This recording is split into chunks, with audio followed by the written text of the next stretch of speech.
چیزیں ہیں. موضوع انہوں نے رکھا نا عورت کے بنیادی حقوق. تو میرے ذہن میں پہلا سوال یہ پیدا ہوتا ہے کہ بنیادی حقوق سے مراد کیا ہے.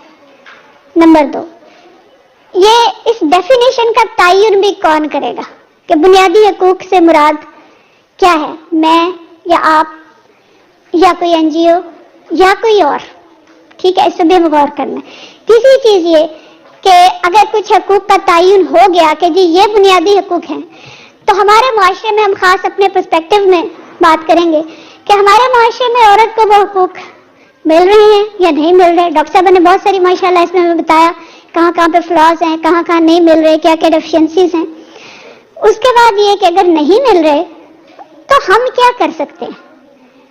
انشاءاللہ اپنی گفتگو میں کوشش کروں گی کہ ان 3-4 سوالوں کے گرد ہی رہے.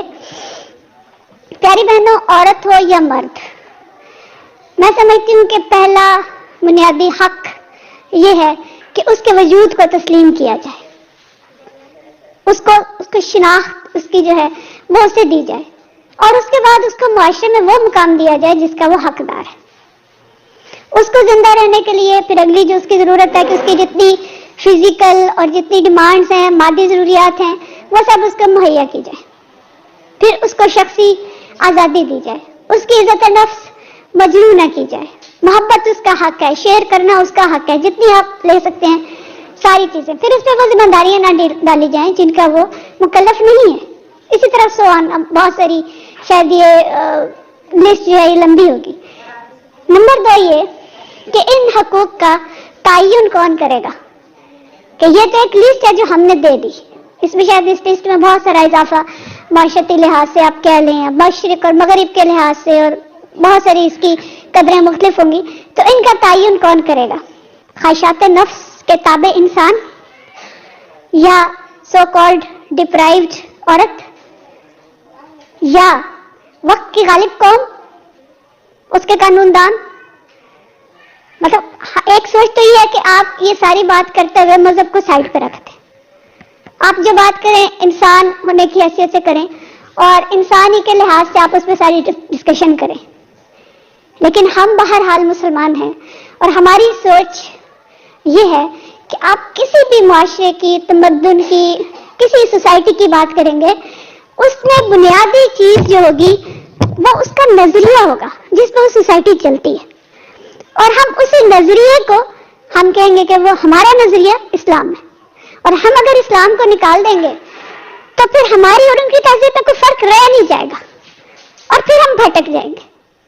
کہ میں سمجھتی ہوں کہ ہماری تہذیب کی جو بنیاد ہے اسے ہمیں کسی صورت بھی نظر انداز نہیں کرنا.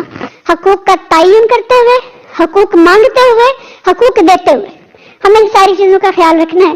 ہمارے معاشرے میں تہذیب اور تمدن اور حقوق اور فرائض، ہر چیز کی بنیاد ربانیت ہے، الوہیت ہے، رب ہے اور اللہ ہے، مالک اللہ ہے. اور جو اللہ نے خود فرما دیا الا لہ الخلق ولہ الامر، جب خلق اس کی ہے تو امر بھی اسی کا ہونا چاہیے. اختلاف کسی کو نہیں ہے اس بات پہ، لیکن یہ کچھ چیزیں ہیں جو ہمیں ریوائز کرتے رہنا چاہیے. قرآن کے اندر اللہ تعالیٰ فرماتا ہے کہ یا ایھا الناس اتقوا ربکم الذی خلقکم من نفس واحدۃ وخلق منها زوجها وبث منهما رجالا كثيرا ونساء.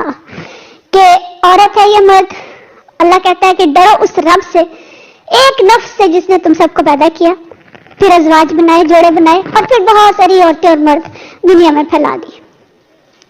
اب یہ میں سمجھتی ہوں کہ ایک بنیادی بات ہے کہ عورت ہے یا مرد ہے، ماخذ ایک ہے، اصل ایک ہے. جنس ہونے کے لحاظ سے اس طرح کوئی فرق نہیں ہے کہ اس کے تو ماں باپ کوئی زیادہ تھے اور اس کے عورت ہونے کی حیثیت سے اس کا درجہ کوئی کم ہو گیا. نہیں، وہاں پہ برابری ہے. اور افراط اور تفریط سے بچنے کے لیے اس جڑ کو پکڑنا ہمارے لیے ضروری ہے. پیاری بہنوں، ایک افراط اور تفریط کی بات ہم کرتے ہیں نا، ایک دور وہ تھا جب عورت کو زندہ رہنے کا حق نہیں تھا، اسے زندہ گاڑا جاتا تھا. ابھی محترمہ رفعت صاحبہ نے بڑی اچھی بات کی، اسلام نے تو ہمیں وہ حقوق 1400 سال پہلے دیے. ایک یہ دور ہے کہ جب عورت کے سوا کسی کا تذکرہ ہی نہیں ہے، نہ مرد نہ بچے، کچھ بھی نہیں ہے. یک رخ جو ہے معاشرے نے یک رخ ہی اختیار کر لیے. تو مالک نے دونوں صنفوں کے حقوق اور فرائض میں بالکل توازن قائم کیا، ایک جامع تصور دیا. بعضکم من بعض کا لفظ بڑی پیاری آیت ہے قرآن کی. جناب بعضکم من بعض، ڈرتے کیوں ہو؟ یہ عورت، یہ مرد، وہ میرا لے گیا، یہ اس نے مجھے یہ نہ دیا، اس نے نہیں، بعضکم من بعض، تم دونوں ایک دوسرے کے ہو. ایک دوسرے کے بغیر تم زندہ نہیں رہ سکتے، تمہاری دنیا چل ہی نہیں سکتی. بعضکم من بعض. پھر کیا کہا؟ ہن لباس لکم وانتم لباس لہن. متحارب اور مخالف نہیں ہے، ایک دوسرے کا لباس ہے. فضل اور احسان کو زندگی کا حسن قرار دیا. ولا تنسوا الفضل بینکم. تو یہ ساری چیزیں آپ سب جانتے ہیں کہ وہ سارے رائٹس، وہ سارے حقوق اللہ تعالیٰ نے نبی کریم صلی اللہ علیہ وسلم کے ذریعے 1400 سال پہلے ہمیں دے دیے تھے، جو کہ آج کی عورت جن کے لیے ماری ماری پھر رہی ہے. اور میرا خیال ہے ان کو دہرانے کی ہمیں یہاں پہ بہت زیادہ ضرورت نہیں ہے. سب جانتے ہیں ماں کا درجہ کیا ہے، اور بہن کا کیا ہے، بیٹی کا کیا ہے، اور کتنے اللہ تعالیٰ نے ہم سب کو جو جو سمجھے کہ اعزازات دیے ہیں بحیثیت مسلمان عورت کہ ایکول تو ہم تھے. ہم نے کہا کہ نہیں، جو کچھ مرد کر رہا ہے وہ مجھے بھی کرنے دو.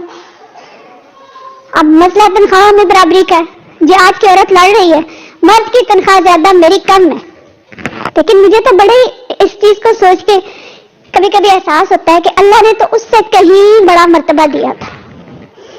اللہ نے تو کہا تھا، اسلام نے تو کہا تھا، اس کو گھر بٹھاؤ اور بٹھا کے کھلاؤ، تمہیں جاب کی ضرورت ہی نہیں ہے.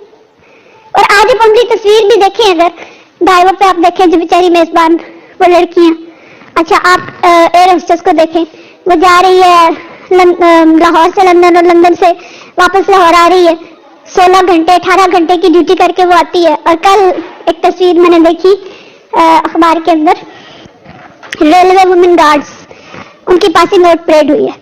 اور میں سوچ رہی تھی کہ یہ بیچاری لڑکیاں یا خواتین جو بھی ہیں، یہ لاہور سے چلیں گی، ٹرین پہ بیٹھیں گی، کراچی پہنچیں گی، واپس اس ٹرین کے ساتھ کراچی آئیں گی. یعنی لگاتار 48 گھنٹے کی ڈیوٹی، یا پتہ نہیں ان کی کتنا شیڈیول ہوگا. لیکن یہ رائٹس آج کی عورت مانگ رہی ہے، اور اس پہ پھر ہم خوش ہوتے ہیں کہ ہماری پروگرس ہوگی. ہم نے 30% عورتوں کو جاب دلوا دی، ہم نے 50% کو دلوا دی. حق مانگنا تو وہ حق مانگو جو اللہ نے دیا ہے. مطالبہ کرو شوہروں سے کہ بٹھاؤ میں گھر اور میں کھلاؤ، یہ آپ کی ذمہ داری ہے. یعنی میں نے بالکل شروع میں بات کی تھی نا کہ وومن رائٹس کی بات کر کے ہم بھٹکے نہ. رائٹ ہمیں وہ چاہیے جو ہمارے رب نے دیا، وہ نہیں چاہیے جو ویسٹرن سوسائٹی جس طرف گائیڈ کر دے اور وہ کہے کہ یہ مانگو اور ہم وہی مانگنے کے لیے اس کے پیچھے چل پڑے. یہ ساری چیزیں ہمارے سوچنے کی ہیں. تو جب اللہ کی حدود کو ہم نے چھوڑا اور ہم نے رائٹس ان کی طرح کے مانگنے شروع کیے کہ شاید وہی ٹھیک ہے جو وہ مانگ رہی ہیں، تو پھر تھوڑا سا ذرا ایک تصور کریں کہ آج کی عورت کیا مانگ رہی ہے. آپ سب کو پتا ہے، تھوڑا سا اس پر غور کریں. آزادانہ باہر نکلنے کا حق مانگ رہی ہے، بے پردگی کا حق مانگ رہی ہے، نکاح سے آزادی مانگ رہی ہے، لباس سے آزادی مانگ رہی ہے. یہ کر رہی ہے نا، تو میں جیسے مرد پہنتے ہیں میں کیوں نہ پہنوں. ڈھانچ ڈانے کا حق مانگ رہی ہے، شوہر کو طلاق دینے کا حق مانگ رہی ہے، اپنی مرضی سے بچہ پیدا کرنے کا حق مانگ رہی ہے، چاہوں تو پیدا کروں چاہوں تو نہ کروں. اس سے بھی آگے بڑھ کے اب میرٹل ریپ کا آپ کیا وہ بل آ رہا ہے وہ مانگ رہی ہے. کن چیزوں سے آزادی مانگتی ہے آج کی لبرل عورت. میں بار بار اپنی بیسک بنیاد کی طرف آپ کو متوجہ کروں گی کہ جب ہم جڑ سے کٹ جاتے ہیں، بنیاد سے کٹ جاتے ہیں، تو ہم کس طرح سے بھٹکتے ہیں. آزادی کس سے مانگ رہی ہے عورت؟ شوہر کی قوامیت سے، یا باپ کی سرپرستی سے، یا بھائی کی جو غیرت بھری نگاہیں ہیں ان سے. یہ اس کی ڈیمانڈ ہے کہ ان ساری چیزوں سے مجھے آزادی دی جائے اور مجھے فوج میں بھرتی ہونے کا حق دیا جائے. ہر نوکری میں مجھے 50% کوٹا مقرر کر میرے لیے کریں. آپ 30% پہ یا 33 پہ آپ مطمئن نہیں ہیں، اس کو 50% کریں. سچ بتائیے کہ کیا عورت کے یہی حقوق ہے، یہی چیز ہے؟ بلکہ پتہ نہیں، اب مجھے اس طرح کی باتیں کرتے ہوئے شرم بھی آتی ہے کہ آج کی عورت اس سے بھی ایک قدم آگے بڑھ گئی ہے. اب وہ طائف بننے کا بھی حق مانگتی ہے نا.